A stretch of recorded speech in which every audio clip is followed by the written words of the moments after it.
G'day, Steve Morgan from Fishing Media here with Bailey Smith from Dometic at the Sanctuary Cove International Boat Show. And Bailey, it's all the talk nowadays, electric steering. Yeah, you guys are making it easy for people, aren't you? We are, that's right. So, I mean, we see electric steering as the future of boat steering. So whether that's outboard steering, inboard steering, whatever the sort of boat is, we're really looking at ways we can implement that across a wider range of boats and get it onto more boats as well. So part of what we're doing in that direction is the Optimus Link interface here that we're launching at the show. So this one here does everything you need with the electric steering, gives you all the interface you need as a boat operator, but it's very, very simple to install and very sort of cost achievable as well. So if I've got a normal hydraulic steering on my outboard, it unbolts and gets replaced with this unit here, doesn't it? Tell us what it does. Yeah, that's right. So this will mount up to any tilt tube on most of your sort of outboard ranges. So if you've got a hydraulic cylinder on your outboard today, unbolt that from the tilt tube, this will take its place.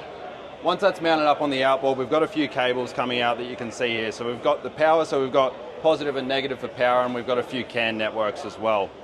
Now, gone are the days of bleeding hydraulic systems with this. Simply connect power, plug this into the back of the helm. And it talks with the helm electronically. You got it, completely electronically. Between here and here is just electrical cables. Now, this helm, it's the same size, replaces a hydraulic one, like for like, does it? Yeah, you got it. So we've basically taken our mechanical design from our hydraulic helm range and adapted that to the Optimus range as well. So cutout sizes are the same, mounting holes are the same range of tilt helms, rear mount helms, all those different options still available here as well.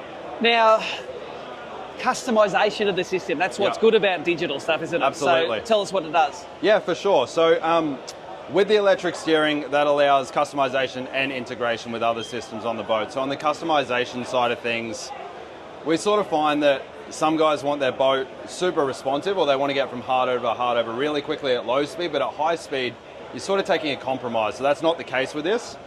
With the Link, you can set up a low speed setting and a high speed setting. So that's low speed helm resistance and lock to lock ratio. So you'll see here, we can get from hard over to hard over very quickly.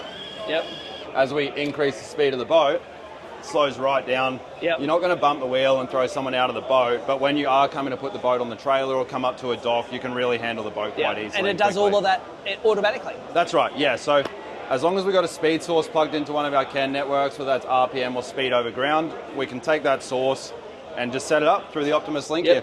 Awesome. Now, of course, what we all want to know is if we want to replace our current hydraulic systems with the electric systems, how much ballpark does it cost to do it? I know the price is coming down nowadays. It is. Like I said, it's becoming more accessible, and with this Optimus Link, we've lowered the cost of the system a lot. I'd say you're looking at around $10,000 for a single outboard electric steering system. Now, the thing to consider there as well is you might think, wow, that's a lot more than a manual hydraulic system. But if you put a hydraulic system on, a power assist pump, then an autopilot pump, you're getting up there really quickly. Now, I mentioned autopilot pump. With the Optimus system here, if you've got a drive-by-wire autopilot on the boat, simply plug it into the CAN2 network. We've got rudder feedback built into this system, so you've got direct and accurate rudder position, and direct drive to the steering as well, not worrying about hydraulic pumps and all these other systems on board. Now, if your boat is fitted with trim tabs, etc., how do they integrate with the system? Sure, yeah. So we are showing the adaptive trim tab system here. So that lives, I guess, on our Optimus ecosystem that we have. So that's a CAN-based network. So with the trim tabs we see here, we've got our dial controller, which really simplifies the trim control of the boat. So if we want the boat to roll to starboard, we're leaning a bit to port, we can simply roll the controller to starboard. It's going to deploy the port tab and give us that lift on that side to level the boat out.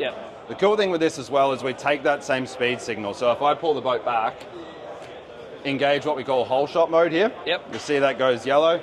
As we take off, both tabs will deploy, give you a heap of lift at the back of the boat, get out of the hole way faster. When you're at cruising speed, they're going to come back to your preset position as well. All I'm hearing is it's going to be smoother steering, easier driving, and all automatic. To me, that's like an automatic car. Absolutely. All my seafaring knowledge of the years, it's all going to go out the window. It's going to do it all for me, isn't it? That's right. Yeah, and that's, we take a lot of inspiration from the automotive industry. A lot of new boaters coming into the space, and we just want to make things easier for them, easier to understand, easier to operate, and get out there on the water more. Well, there you go. Look up Dometic if you want to turn your boat from a chariot to a limousine.